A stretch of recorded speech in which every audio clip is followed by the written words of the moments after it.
Kenwendo from Botswana, who was appointed as the Minister of Investment, Trade and Industry. So in a sense, there are positives, right? We are actually moving, we are seeing some strides.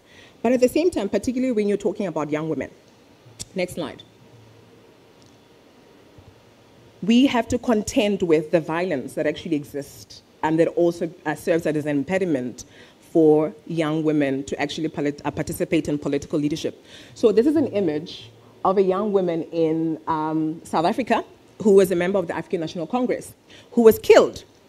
And this literally sort of, these political killings and the political culture that's inherent in the political spaces, some of it is actually linked up to this basically dangerous patrimonial clientele network of men who actually put their friends in power so that they're able to continuously access state resources. So in instances where women actually come into power and challenge those arrangements, it tends to become very violent, and in some instances, unfortunately, fatal for a lot of women. So these are the conditions that young women and other women have to find themselves in when they move into the political space. And then, of course, next slide.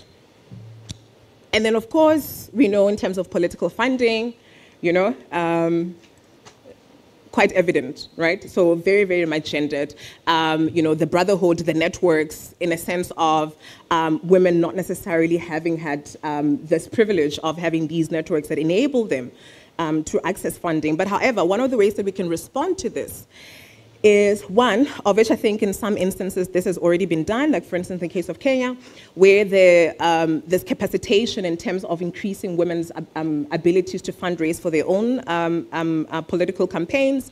But then also, remember in particularly when you think about the liberation struggle, and specifically with Kwame Nkrumah, about how literally women also financed or contributed. And I think this has largely been throughout the continent, not just him, where women have been finding ways of financing the revolution through ways of donations, etc. And I think this crowdfunding approach is not necessarily new. It's something that we could adopt from what had already been happening already. And then, of course, then we have women who then make it into the state, right? And a lot of the young feminists who make it into the state, and once they are there, the feminist fire somewhat becomes quelled. And this links up to what I was saying yesterday, that there's something fundamentally problematic about the state that makes transformation very, very difficult, right? And we've also had situations where if there are dissenting voices from women in the political parties, there tends to be punishment for them. And I think next slide, please. This particular example, now the previous slide, this one, yes. This particular example of 19 women members of parliament who were expelled, particularly here in Tanzania, right, is somewhat of a reflection of this. Next slide, please. And another reflection of dissenting voices that become punished within the political space is in the form of the example of Nkosazana Zuba, who challenged, remember she went against the grain in terms of voting against the president in South Africa, and consequently led to her demotion. And demotion, basically, she was relegated to a particular ministry that nobody else actually takes seriously. Although it is quite important work because she's actually in the women, youth, and sort of people living with disabilities. But the fact that she's literally been placed within the presidency, that in itself, right? So as a form of demotion in a sense. So women who actually go against the grain tend to be punished, and it really does not matter how powerful you are. And this is another phenomenon that we are seeing as well, where former member of parliament, Lindiwe Sisulu, who's a member of the African National Congress, who argued, again, was contesting for presidency last year, contesting for the presidency, the main ruling party's presidency. And part of the logic, of course, and literally highlighting this, which literally is a phenomenon throughout the continent, is that men in political parties actually believe that the presidency tends to be reserved for them. So this is not something that's unique only to South Africa. So what should be done? Next slide, please. We have gender quotas for women, right? And yet, all of us are aware that the majority of women, or rather the majority of people in our population tend to be women, and then a lot of the times men don't always make up more than 50% of the population through the various countries that we have. So essentially, maybe what we need is a gender quota for men, meaning there has to be a limitation in terms of representation, over-representation of men in politics, right? Are we all in agreement, comrades? Amanda, yes. We are in agreement. Dictatorial democracy. We are all in agreement that men cannot make up more than 50% of representation in leadership. So therefore, it should be instituted throughout. We need a gender quota for men. And that, in a sense, will be able to help us respond to this normalization of the dominance of men in the political sphere. So, siyavuma, comrades. Amanda. And hopefully, next slide, please. And once we're able to do that, and of course, not just reforming or dealing with the quota system, but also reforming the electoral systems that we have in our continent, we will be able to address this crisis. Yeah? So we'll be able to address this crisis. But now, just going back, so now imagine that we have addressed this crisis. Now we have a lot of 50% representation in the next summit, where we have women leaders there. The problems that African women face will still continue. Right. Next slide. And largely because we need to understand that African women are diverse, right? So you have more contemporary urban women, we have women who are literally operating and living in the rural areas, we have women who are professionals, we have women who are, working class women, literally an entire diversity of women in our continent. And I think in as much as this, somewhat has been a challenge, particularly in terms of having a homogenized African feminist movement, it is also an opportunity for us to somewhat learn and imagine and think of ways that we can actually respond to the challenges that we have in intersectional ways.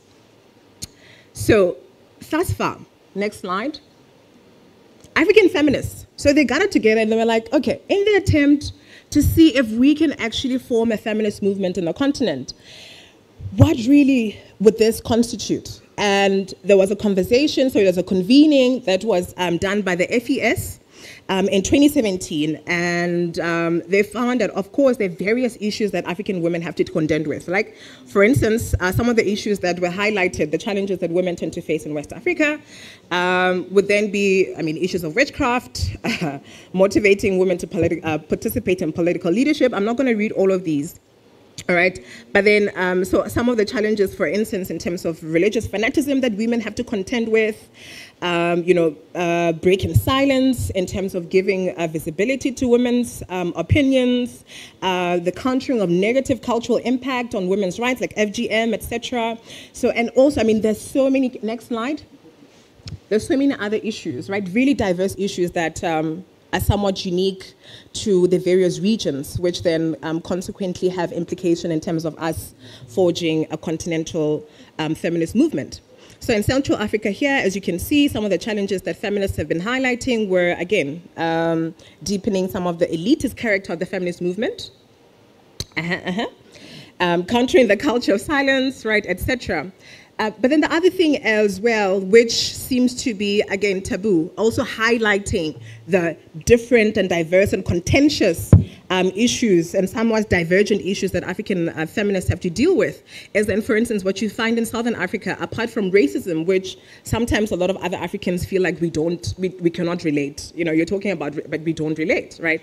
And then also the LGBTQI community, right? Of which not too long ago in this very room, it was stated that the LGBTQI rights is actually considered human rights in the West, but then in Africa it's actually considered blasphemy, right? So all of these issues that are really diverse and contingent, that we also need to be mindful of in terms of understanding the diversity of issues that are facing African women, and then we'll have to find ways of responding to those.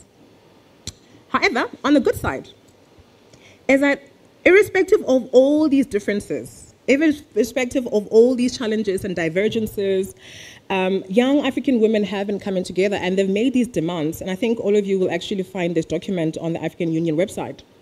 All right, where they are demanding economic justice, criminalization of gender-based violence, calling for the end and demise of discrimination, basically calling for justice, sexual and reproductive health rights, etc. Right, and the reason why I'm highlighting all of this, because even in some of the responses, like for instance, the need for justice and protection with regards to security, all right, from the state. The other thing that we need to understand is that sometimes also the state can be a modality of violence against the very same women that it's supposed to protect. Right.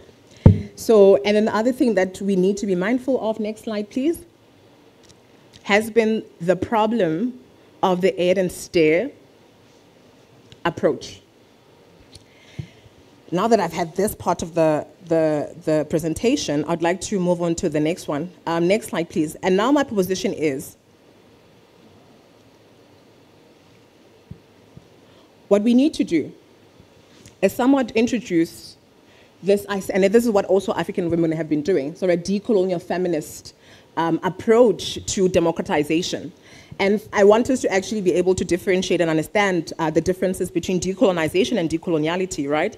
So decoloniality has been defined as a political process of gaining independence, which basically ended up with the demise of administrative and legal colonization, all right?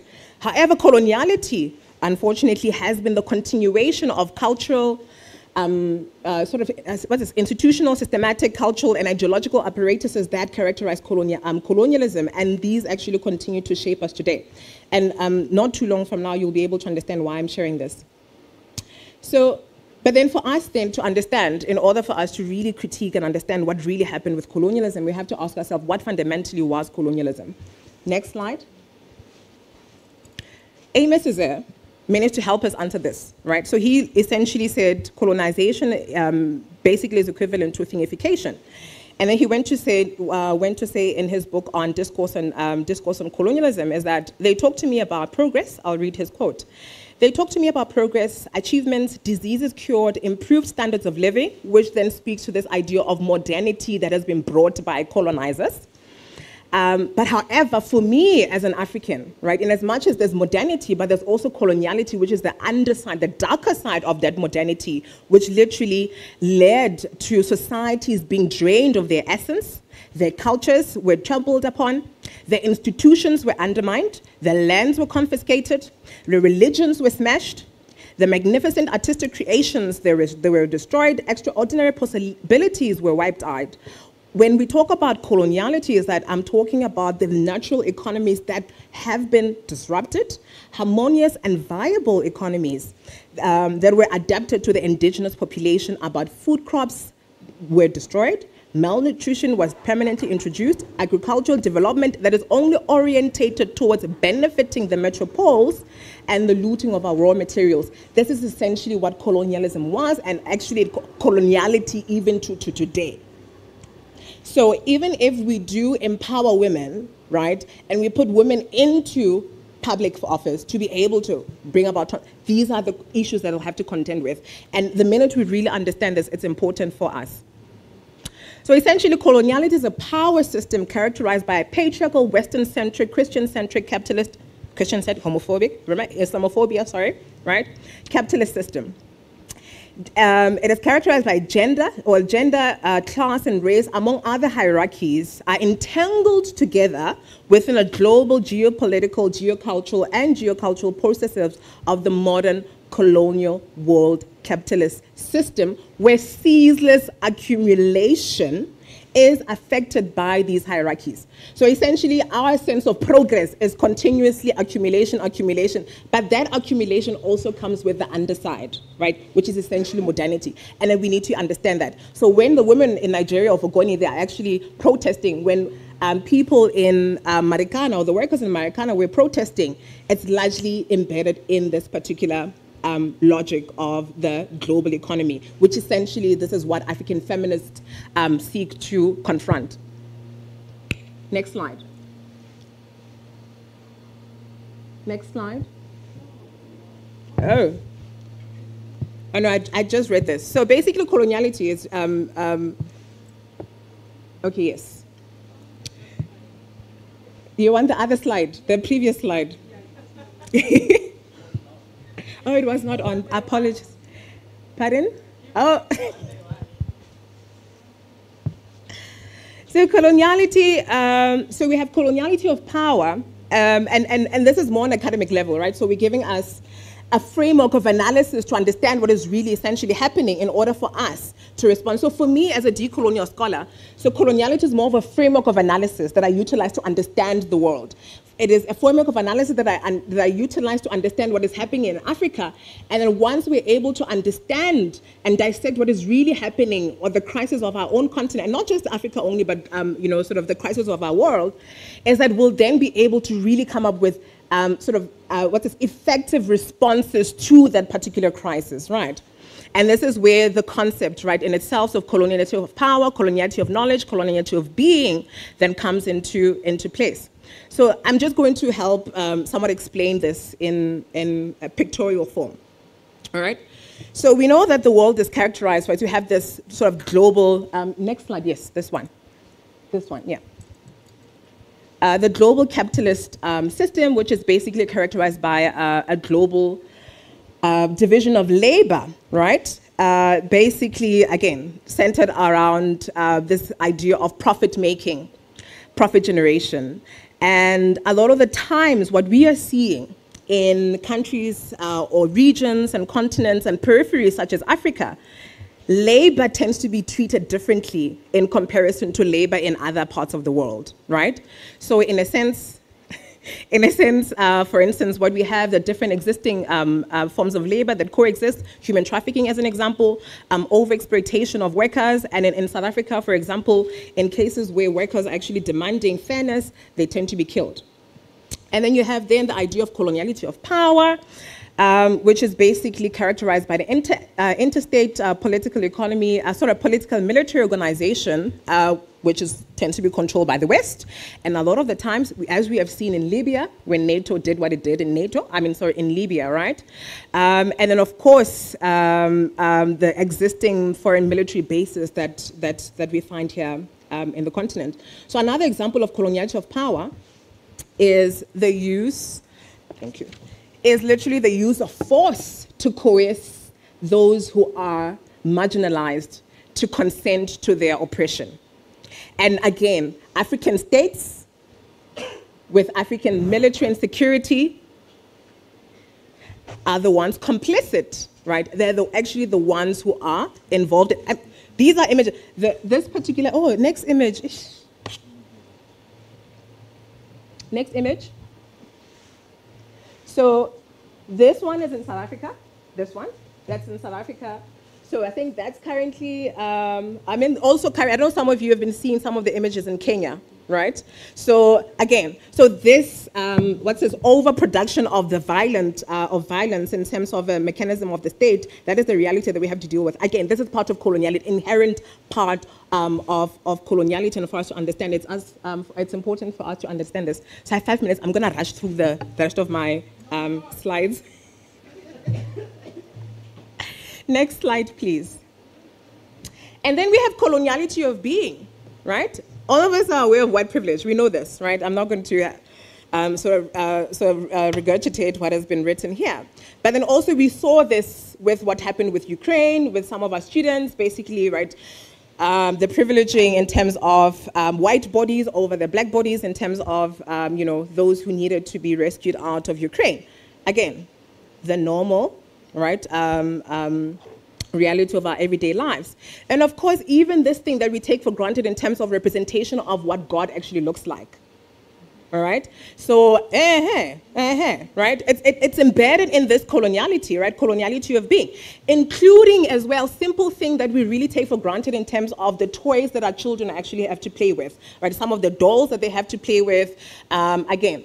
So reinforce this idea of Eurocentric aesthetics, whereby basically all things beautiful actually must be white. And consequently, what we are seeing, so many other challenges that we've witnessed in the continent. Next slide, please.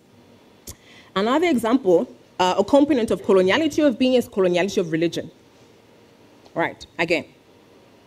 Or coloniality of gender, sorry. Where it seems so normative that men must be the ones who dominate over women, right? And then also we're seeing this in the private sector as well, where in terms of, for some reason, the same work that women do with men tends to be actually underpaid, and then women tend to be engaged in excessive labor in comparison to men, generally because of the gender role. So it's, again, this is part of coloniality in terms of, if you ask then speaking about coloniality of being, with regards to the gender hierarchies that exist, right? Can I have the next slide? So, and then again, we have religious hierarchies, okay? So, as we are seeing here, and this is somewhat also, again, negating the fact that we have other traditional religious systems that have been wiped out, and we also have indigenous religious systems by Africans that tend to be also looked down upon by us in the very room here. Right? And again, these are religions that actually Africans themselves practice, but for some reason they do not find the same privilege and equal status as the other dominant religions such as Islam and Christianity in the continent. Next slide. So another example of coloniality of being would be the sexual hierarchy. I don't even need to speak to this one, right? It's so obvious. No, in a sense of in terms of how normative homophobia is, right? And that is literally endemic in, again, it is constitutive of this idea of coloniality, all right? And remember, a lot of the homophobic laws are actually the laws that we inherited from colonialism. That's the other thing that we also need to be mindful of, right? And then, so next slide. And then we then have the aspect of coloniality of knowledge, which essentially is about privileging Western knowledges and theories. Yesterday we were talking about democracy, debating democracy. All right, we're also talking about development as well, but ideas and notions of development as well tend to be from outside, tends to be from those who are telling us that this is what development has to be. And we also have been seeing this, for example, in terms of some of the Washington consensus, right, and some of the structural reforms that a lot of feminists and political economists and other developmental scholars in the continent have been critiquing that have been the source of our suffering today, right? So the structural policies that we literally had to be forced to take. Essentially, this is the world that we live in. Next slide, please. And then we have coloniality of the media. So apart from the fact that the global media is dominated by imperial organizations, but a lot of them have this particular ideological orientation that tends to be characterizing them. But anyway, in a last sense, what I'll do is I'll just leave that because my moderator is here. Even if we bring about women into leadership without addressing coloniality, we are not going to bring about the fundamental change that we need in the continent. Thank you.